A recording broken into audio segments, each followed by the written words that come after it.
Bon, il semble, hein, enfin bon, c'est presque évident qu'il y a eu du tripatouillage au niveau de l'arbitrage, parce que, par exemple, si je me souviens bien, c'était le Nigeria, qui était quasiment qui pouvait presque pas jouer.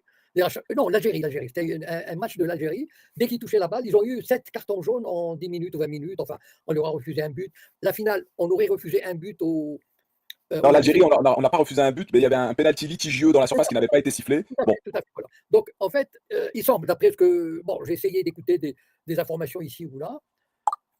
Bon, malheureusement, enfin, il semble qu'on a arrangé les arbitrages de manière à défavoriser certains pays au profit d'autres. Suivez mon regard. Bon, et donc, voilà, bon, quand on est un pays organisateur, quand on a de l'argent, quand on a les moyens, et cetera, et quand, voilà, peut-être il y a certains ar vous savez, les arbitres, c'est le point faible du sport, enfin des arrangements, des arrangements et de corruption. Voilà, vous savez, enfin, moi j'ai suivi un peu le football, enfin, dans ma jeunesse, enfin bon, c'est-à-dire, et c'est vrai que ça a été, pendant longtemps, par exemple, pendant les compétitions de Coupe d'Europe. Rappelez-vous Bernard Tapie, il disait qu'il pouvait acheter. Bernard Tapie avait été condamné parce qu'il avait payé un arbitre, et cetera, et encore, on ne sait pas il y a beaucoup de choses qui nous échappent.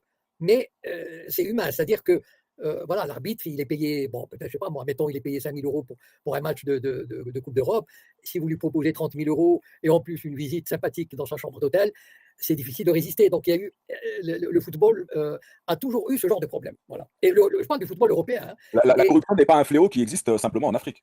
voilà, pas du tout, au contraire, mais il faut voir ce qui se passait en Europe. Mais je vous dis, carrément, on envoyait une prostituée de luxe dans la chambre des arbitres, la veille du match. Donc c'est pas, et puis le fric, et cetera. Donc c'est pas ça. Bon, aujourd'hui, il y a moins de scandales. Enfin, il y a presque pas, peut-être, mais peut-être parce que ça se fait beaucoup plus discrètement.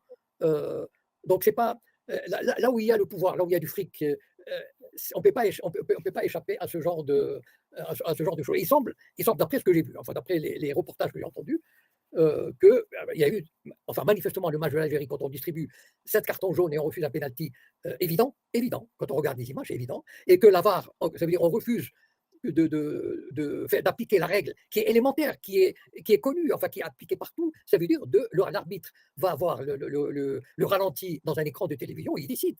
On a refusé ça à l'Algérie. Donc